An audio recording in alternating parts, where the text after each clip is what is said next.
तो क्या दुनिया 2026 साल पहले शुरू हुई थी? अगर नहीं तो उससे पहले साल क्यों नहीं गिने जाते थे? इसी विक्रम संवत के अनुसार आज 2026 नहीं बल्कि 2082वां साल चल रहा है और साल में सिर्फ 365 दिन क्यों होते हैं और इसीलिए भारतीय लोगों ने न्यू ईयर सेलिब्रेट नहीं करना चाहिए।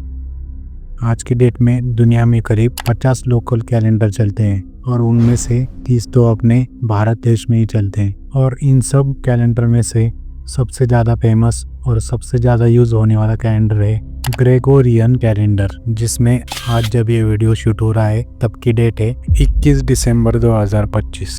और आज से करीब 2025 साल पहले ऐसा क्या हुआ था कि लोगों ने साल गिनना शुरू किया और उससे पहले वे लोग साल कैसे गिनते थे और क्या है ग्रेगोरियन कैलेंडर के शुरू होने के पीछे की कहानी। तो चलिए जानते हैं आज की इस वीडियो में।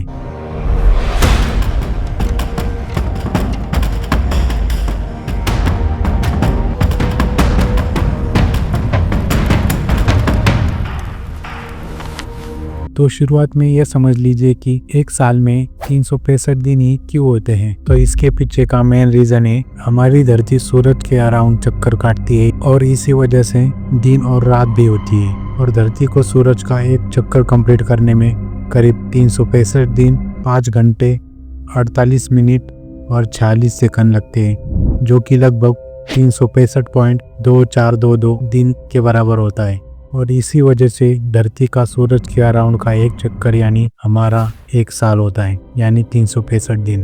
और अब जानते हैं कि ज़्यादातर महीनों में 30 या 31 दिन ही क्यों होते हैं। तो जो ये चांद है वो धरती के अराउंड चक्कर काटता है और इसी चांद को धरती का एक चक्कर कंप्लीट करने में करीब 29.53 दिन का समय लगता है और उसे ये अप्रोक्सीमेटली 30 दिन का मान लिया है। और कुछ महीनों में 31 दिन क्यों होते हैं ये वीडियो में आगे बताऊंगा। तो अब समझते हैं कि ये वेस्टर्न कैलेंडर कैसे चालू हुआ और क्या है इसके पीछे की कहानी। उससे पहले आप ये टाइमलाइन समझ लीजिए। तो अभी चल रहा है 2026 और इसके आगे एडी लगता है। एडी मतलब अन्नो डोमिनी, जो कि एक इटालियन वर्ड है और इसका मतलब होता है जीसस क्राइस्ट के जन्म के बाद। एडी 2026 मतलब जीसस क्राइस्ट के जन्म के बाद का 2026वां साल। तो अभी चल रहा है एडी 2026, उससे पिछले वाला साल था एडी 2025 और भारत आज़ाद हुआ था एडी 1947 में। ऐसे ही पीछे जाते रहेंगे तो आएगा एडी 1 यानी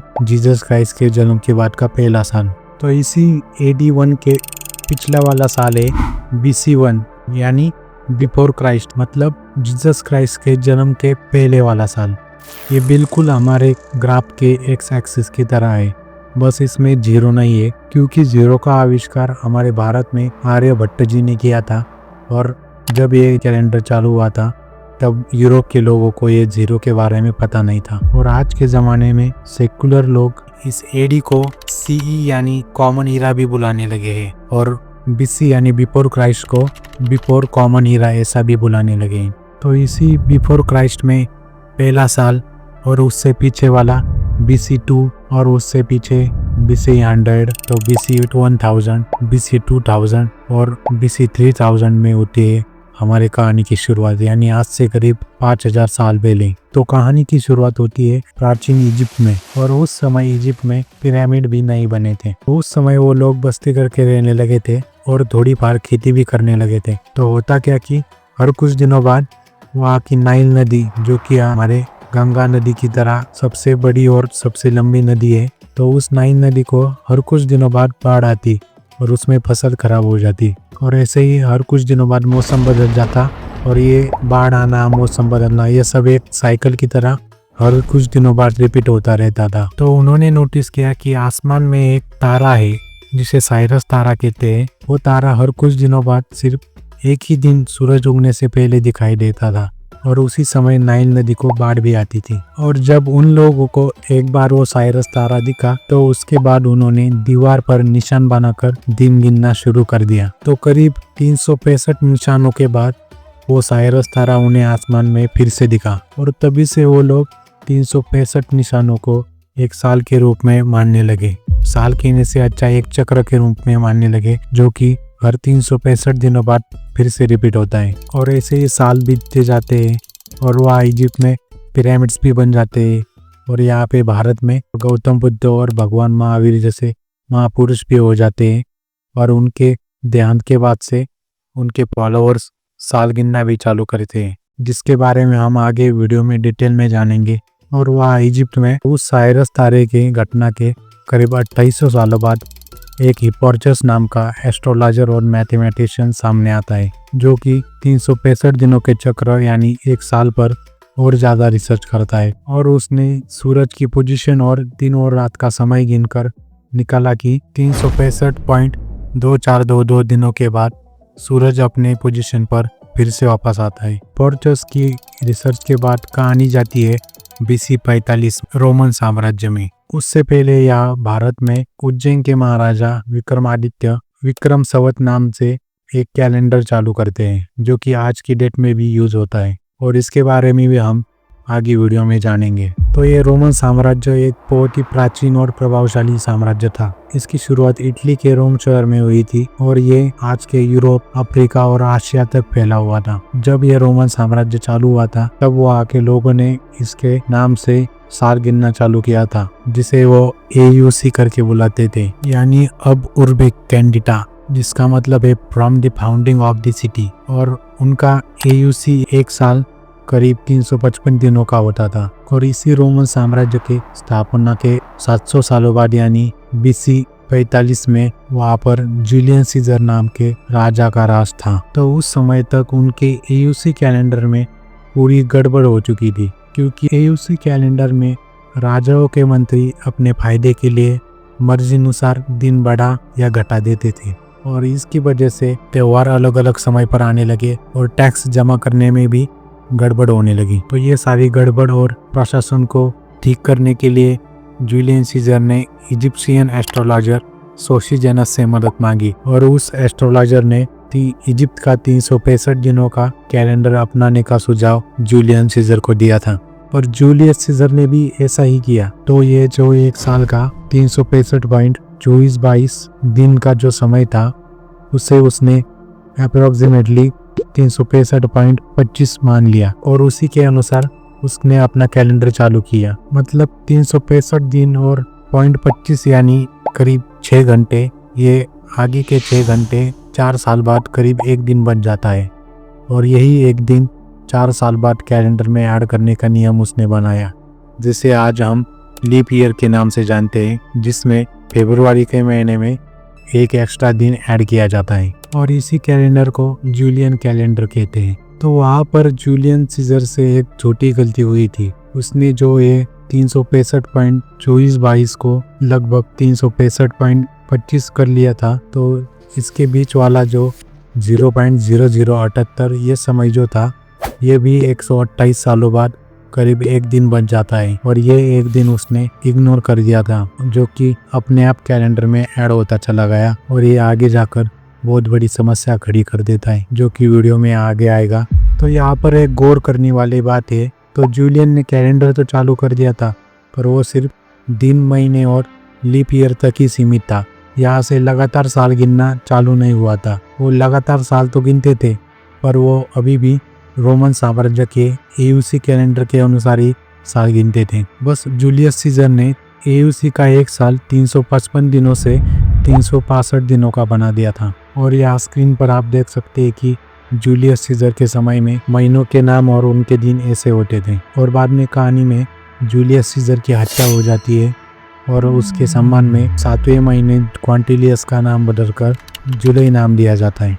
और जूलियस सीजर की हत्या के बाद ऑगस्टस सीजर राजा बनता है, और वो खुद के ही सम्मान में सिक्सटेलियस महीने का नाम बदलकर ऑगस्ट कर देता है। तो यहाँ पर आता है कि महीने में 31 दिन क्यों होते हैं। तो रोमन साम्राज्य के सभी लोग ऑड नंबर यानी विषम संख्या को ज़्यादा लक्की मानते थे, और इवन नंबर यानी सम संख्या को वो अनलक्की मानते थे, और इसीलिए अगस्त को भी लक्की बनाने के लिए ऑगस्टस सीजर फरवरी महीने का एक दिन लेकर अगस्त महीने में डाल देता है, जिससे जुलाई और अगस्त दोनों भी 31 दिन के हो जाते हैं, जो कि आज भी वैसा ही है। तो बाद में कहानी में ऑगस्टस सीजर के 40 सालों बाद आज के पैलेस्टाइन के बेथलेहम शहर में जन्म होता है जीसस क्राइस्ट का।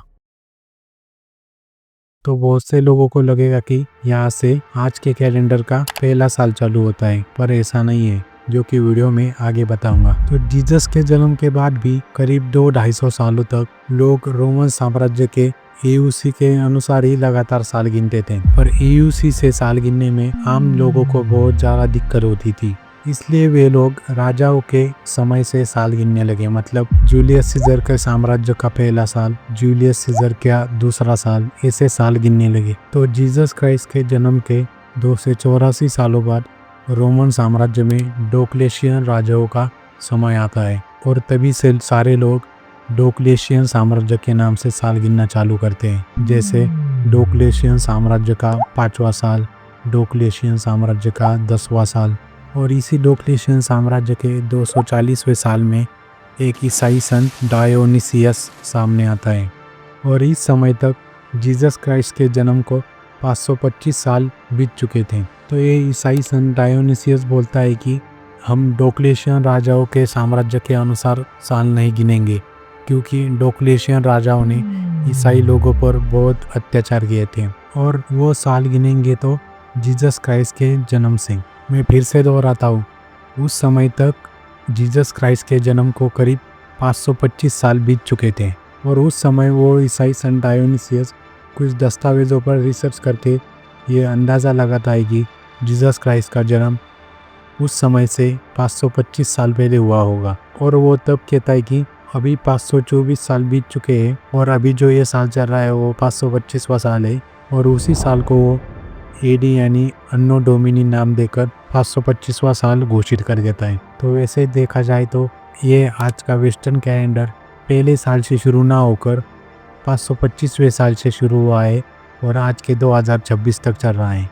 और अभी भी इस कैलेंडर में 2 ईयर बाकी थे, और उसमें से पहला ईयर तो आज तक चल रहा है। तो वो ईयर ये था कि तो डायनिसियस ने कुछ दस्तावेजों का परीक्षण करके अपने कैलकुलेशन से ये अंदाज़ा लगाया था कि जीसस क्राइस्ट का जन्म उसके समय से 525 साल पहले हुआ होगा। मगर आज के एडवांस रिसर्च के अनुसार जीसस का जन्म डायनिसियस के समय से 529 साल पहले यानी BC 4 या BC 6 के दरमियान हुआ होगा। मतलब अगर डायनिसियस को ये बात उस समय पता होती तो वो शायद उसके 525वें साल को 529 या 530 घोषित कर देता, जिससे आज जो ये 2026 चल रहा है वो शायद 2030 या 2021 चल रहा होता। तो इस कैलेंडर का फॉर्मेट वही था जो जूलियस सीजर ने डायनोसियस से 570 साल पहले चालू किया था। डायनिसियस ने सिर्फ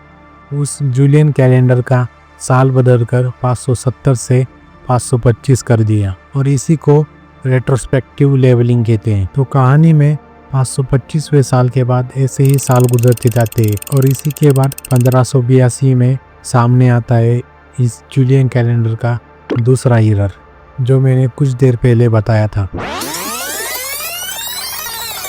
तो वहाँ पर जूलियन सीजर से एक छोटी गलती हुई थी। उसने जो ये 365.2422 को लगभग 365.25 कर लिया था, तो इसके बीच वाला जो 0.0078 ये समय जो था ये भी 128 सालों बाद करीब एक दिन बन जाता है, और ये एक दिन उसने इग्नोर कर दिया था। तो जूलियस सीजर की इस गलती की वजह से हुआ ये कि इन बीते 1500 सालों में इस जूलियन कैलेंडर में बिना किसी के ध्यान में आए 10 दिन एक्स्ट्रा ऐड हो गए, जिससे जूलियन कैलेंडर में फिर से गड़बड़ी हो गई और त्योहार अलग अलग समय पर आने लगे। और इसी जूलियन कैलेंडर में हुई गड़बड़ी को ठीक करने के लिए 1582 में सामने आते हैं 13वें पोप ग्रेगोरी, जो कि जूलियन कैलेंडर में मुख्य तौर पर 2 बदलाव करते हैं। पहला तो उस दिन की तारीख थी 4 अक्टूबर 1582, तो पोप ग्रेगोरी उसके बाद के 10 दिन गायब करके 4 अक्टूबर के अगले दिन सीधा 15 अक्टूबर 1582 घोषित कर देते हैं। इससे लोगों को लगता है कि हमारे 10 दिन चोरी हो चुके हैं। इससे लोग उस निर्णय के खिलाफ आंदोलन करने लगते हैं। और दूसरा बदलाव ये था कि लीप ईयर जो हर 4 साल बाद कंपलसरी आता था, उसमें पोप ग्रेगोरी ने सेंचुरी फिगर्स को 400 से डिवाइड होने का रूल ऐड कर दिया। यहाँ स्क्रीन पर रेड हाईलाइटेड साल सेंचुरी फिगर होकर भी लीप ईयर नहीं है, क्योंकि इन्हें 400 से डिवाइड नहीं किया जा सकता। और इसी रिफॉर्म के बाद से जूलियन कैलेंडर का नाम बदल कर हो जाता है ग्रेगोरियन कैलेंडर, और यही नाम आज भी यूज किया जाता है। और इस रिफॉर्म के बाद से यूरोप के ज्यादातर देश यही ग्रेगोरियन कैलेंडर यूज करने लगे। बाद में 1752 में ब्रिटेन भी इस ग्रेगोरियन कैलेंडर को स्वीकार कर लेता है, और बाद में कुछ सालों बाद ब्रिटेन भारत पर भी कब्जा कर लेता है, जिससे ये ग्रेगोरियन कैलेंडर भारत पर भी लागू हो जाता है। और आज के समय में पूरी दुनिया इस ग्रेगोरियन कैलेंडर के अनुसार चलती है। और हाँ, भले ही भारत में सब लोग ग्रेगोरियन कैलेंडर यूज करते हो, पर भारत का राष्ट्रीय और ऑफिशियल कैलेंडर शक संवत है। और यहाँ से हम जानेंगे भारत के कुछ प्राचीन और महत्वपूर्ण कैलेंडर्स के बारे में। प्राचीन भारत के कैलेंडर नक्षत्र, सूर्य और चांद का परीक्षण करके बनाए गए हैं, और हर एक त्योहार और तिथि के पीछे साइंटिफिक और शास्त्रीय कारण है। जैसे कि हम सबको पता है, भारत की सभ्यता बहुत प्राचीन है। हमारे ज्योतिष शास्त्र और वेद उपनिषद में बहुत सारे कैलेंडर्स का वर्णन मिलता है, और इसी वर्णन के अनुसार भारत का सबसे प्राचीन कैलेंडर है स्वयंभू मनु संवत, जो कि आज से करीब 31,000 साल पहले शुरू हुआ था। और हमारे प्राचीन ग्रंथों में रामायण और महाभारत के भी कुछ कैलेंडर्स का वर्णन मिलता है। और अभी कलयुग चल रहा है, और एक कलयुग कैलेंडर भी है जो 5127 साल पहले शुरू हुआ था, और ये कैलेंडर 4,27,000 सालों के बाद खत्म होने वाला है, और शायद तभी कलयुग का भी अंत हो जाएगा। और एक सप्तर्षि संवत कैलेंडर है जो कि ज्यादातर जम्मू कश्मीर में यूज होता है, और भगवान महावीर के देहांत यानी निर्वाण के बाद एक निर्वाण संवत चालू हुई थी, जो कि जैन समाज में चलती है। और इसी प्रकार गौतम बुद्ध जी का देहांत हुआ था, तो उस समय उनके फॉलोअर्स ने भी कैलेंडर चालू किया था, जो कि ज्यादातर श्रीलंका, थाईलैंड में यूज होता है। इसके बाद आता है विक्रम संवत, जो कि